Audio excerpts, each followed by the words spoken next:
और मध्य प्रदेश में एमबीबीएस की पढ़ाई में आरएसएस के संस्थापक डॉक्टर हेडगेवर और जनसंघ के संस्थापक पंडित दीनदयाल उपाध्याय, विवेकानंद और संविधान निर्माता भीमराव अंबेडकर के बारे में पढ़ाया जाएगा। मध्य प्रदेश सरकार के इस फैसले पर सियासत भी अब तेज हो गई है, जबकि चिकित्सा शिक्षा मंत्री विश्वास सारंग ने इस फैसले को सही बताया है। तो आपको बता दें कि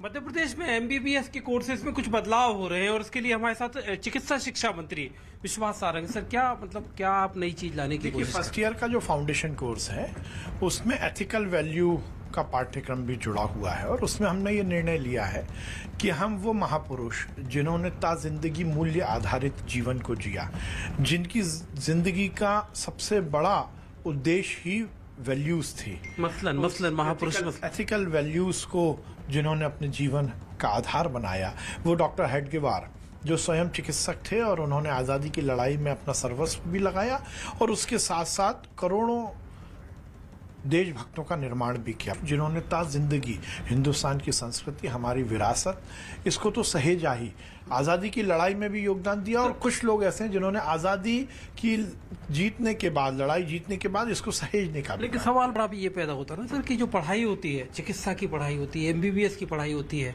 उसमें उनको कैसे काम आएगा? एक डॉक्टर को ये कैसे काम आएगा? नहीं, एथिकल वैल्यूज, यही तो दिक्कत है कि आप चिकित्सीय पढ़ाई हो या कोई भी पढ़ाई हो, व्यक्ति के निर्माण की बात, उसको एथिक्स सिखाना, जब तक एथिक्स नहीं आएंगे तो वो सफल डॉक्टर नहीं बनेगा। इसलिए कोर्स का पहले से पार्ट है एथिकल वैल्यू पढ़ाना, ये पहले से फाउंडेशन। तो मतलब आप मेडिकल काउंसिल ऑफ इंडिया को आप कहेंगे कि ये पंडित दीनदयाल उपाध्याय, डॉक्टर हेडगेवार, इनको कोर्स में जोड़ा जाए? मेडिकल काउंसिल ऑफ इंडिया जो एनएमसी है, अब आजकल काउंसिल है जो, उसका वो भी ये प्रिस्क्राइब करती है कि फर्स्ट ईयर में फाउंडेशन कोर्स में ये चीजें जोड़ी जाएं और उसका पाठ्यक्रम स्टेट को बनाना है। तो इसलिए हमने ये कहा है कि हम जो एथिकल वैल्यू पढ़ाने वाला पाठ्यक्रम है उसमें इन महापुरुषों की जीवनी को जोड़ेंगे। और इसी खबर पर मनोज शर्मा हमारे साथ जुड़ गए हैं। मनोज, और किस तरह के बदलाव किए गए हैं पढ़ाई में? अब क्या क्या पाठ्यक्रम में जोड़ा गया है?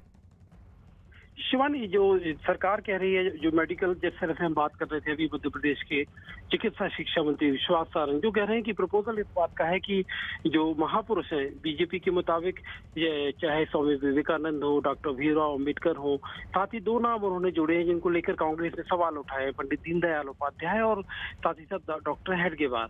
तो डॉक्टर हेडगेवार तो खुद एक डॉक्टर थे, लेकिन पंडित दीनदयाल उपाध्याय वो जो इस बात को लेकर कांग्रेस ये सवाल कर रही है कि आखिर आरएसएस की विचारधारा से जुड़े, आरएसएस की जो विचारधारा को आखिर बीजेपी क्यों चाहती है कि वो एमबीबीएस के छात्र पढ़े। एमबीबीएस के छात्रों को, इन लोगों की अच्छी बात है, डॉक्टर भीमराव अंबेडकर हो, चाहे डॉक्टर हेडगेवार हो या चाहे पंडित दीनदयाल उपाध्याय हो, इन तमाम लोगों के बारे में, महापुरुषों के बारे में पढ़ने में कोई एतराज नहीं, लेकिन एक एमबीबीएस के छात्र को ये किस तरह काम आएंगे, ये कांग्रेस का सवाल है। जी, तो आपको बता दें कि मध्य प्रदेश में एमबीबीएस की पढ़ाई में आरएसएस के संस्थापक डॉक्टर हेडगेवर और जनसंघ के संस्थापक के पाठ्यक्रम भी अब जोड़ दिए गए हैं और उसी को लेकर सियासत तेज हो गई है।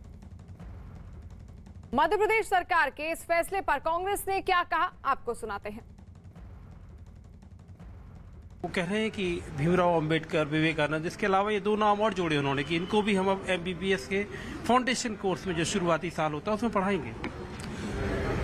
देखिए, डॉक्टर हेडगेवार और पंडित दीनदयाल उपाध्याय जी, अगर ये कोई मेडिकल साइंस में इनका कोई योगदान हुआ होता या हिंदुस्तान की आज़ादी की लड़ाई में कोई योगदान हुआ होता, जैसा ये कहते हैं कि नैतिकता सिखाना है, तो एक बार जायज़ होता। लेकिन जिस तरह से भगवाकरण एमबीबीएस कोर्स, जो कि एक सबसे महत्वपूर्ण है और हिंदुस्तान की मेडिकल कोर्सेज पूरी दुनिया में माना जाता है, उसमें इस तरह से इन लोगों के पाठ्यक्रम पढ़ाना, ये मेडिकल स्टूडेंट जो प्रवेश ले रहा है उसका भी अपमान है, प्रदेश की जनता का भी अपमान है। लेकिन डॉक्टर हेडगेवार जो है वो तो खुद भी फिजिशियन थे, डॉक्टर थे वो तो। नहीं, डॉक्टर हेडगेवार पीएचडी के थे। नहीं, डॉक्टर थे, डॉक्टर भाई, डॉक्टर रहे होंगे, लेकिन आज की साइंस अलग है। आज हिंदुस्तान और दुनिया के अंदर कोरोना फैला हुआ है और कोरोना की बीमारी की कोई पेपर होते हैं उसको इंक्लूड करते, कोई ऐसे डॉक्टर्स का इंक्लूड करते, या डॉक्टर एनपी मिश्रा जो हमारे बीच आज नहीं रहे, इस तरह के डॉक्टरों की कोई थीसिस इसके अंदर अगर इंक्लूड करते तो बात अलग थी।